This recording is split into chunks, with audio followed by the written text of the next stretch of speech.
Greetings, greetings, greetings.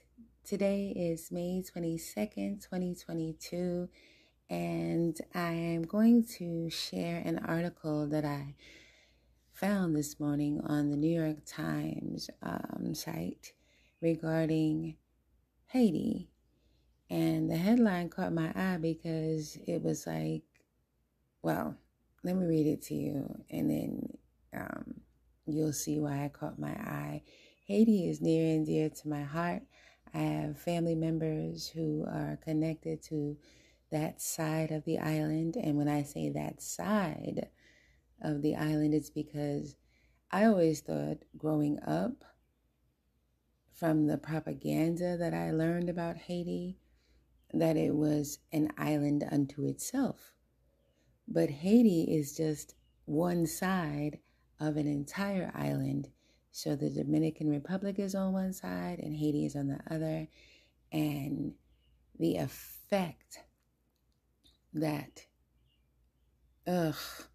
European colonialism, greed, hatred, selfishness, evil, and again greed, which is all tied into that, has had on that side of the island is staggering. The mind games, the political games, but it will be interesting to see what this New York Times writer has to say about the poverty of Haiti. So here we go.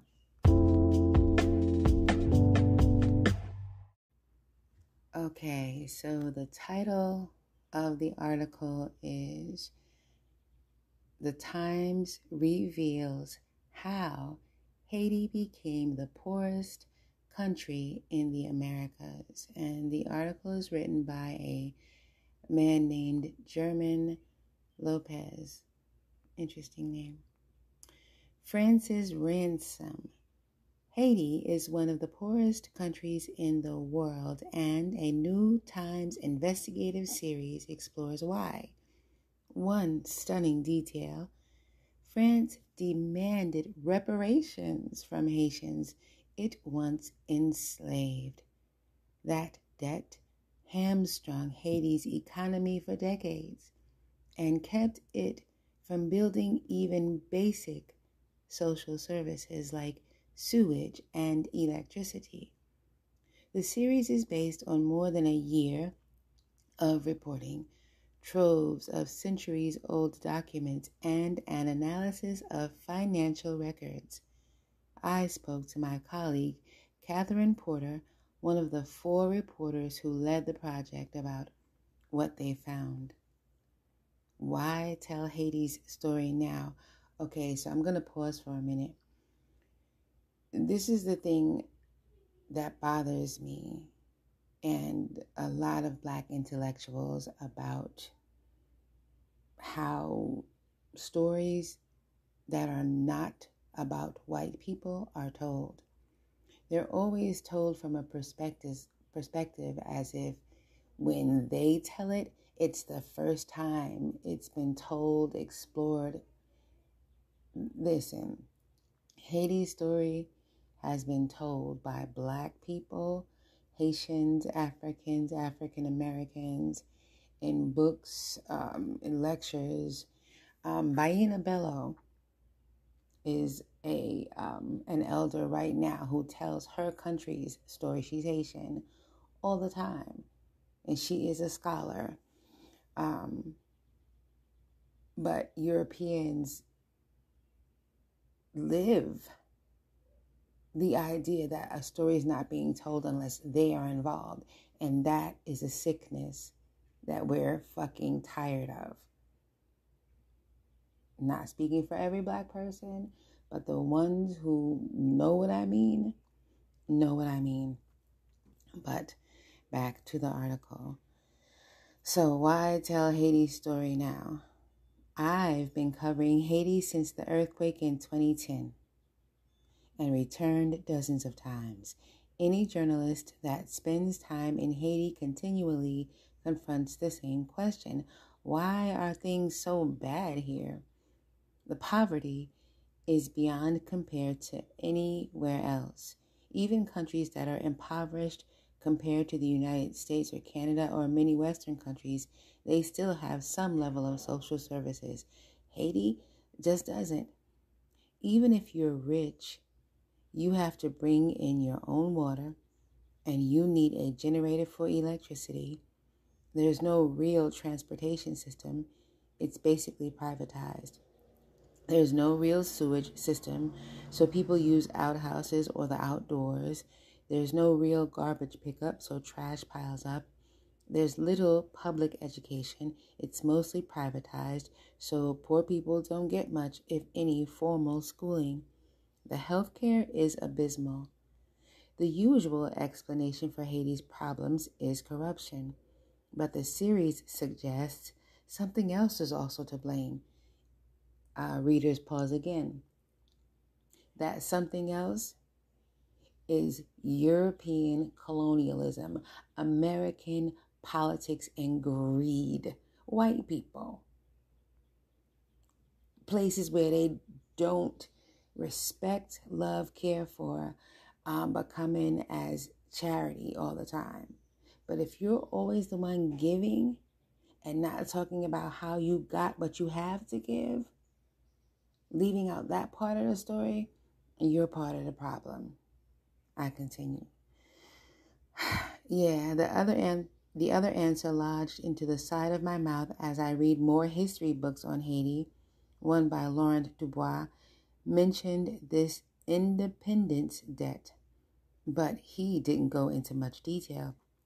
That was the first time that I read about it and was like, what is this? So what was it? And after Haiti's independence in 1804, France came back and demanded reparations for lost property, which turned out to include the enslaved humans. French officials encouraged the Haitian government to take out a loan from French banks to pay. It became known as a double debt. Haiti was in debt to former property owners, the colonists, and also to the bankers. Right from the get-go, Haiti was in an economic hole. It is wild. The colonists asked the former slaves for reparations. You have to remember that. At the time, no one came to help Haiti. It was the only black free country in the Americas, and it was a pariah. The British didn't want to recognize it because they had Jamaica and Barbados as colonies. The Americans most certainly did not want to recognize it. They still hadn't ended slavery. What might Haiti look like today without this double debt? One example is Costa Rica. It also had a strong coffee export industry like Haiti does. When Haiti was spending up to 40% of its revenue on paying back this debt, Costa Rica was building electricity systems. People were putting in sewage treatment and schools. That would be closer to what Haiti could have been. We haven't gotten into the United States occupation from 1915 to 1934 and Haiti's dictator family, both of which further looted the country. It was one crisis after another inflicted on Haitians. That's true.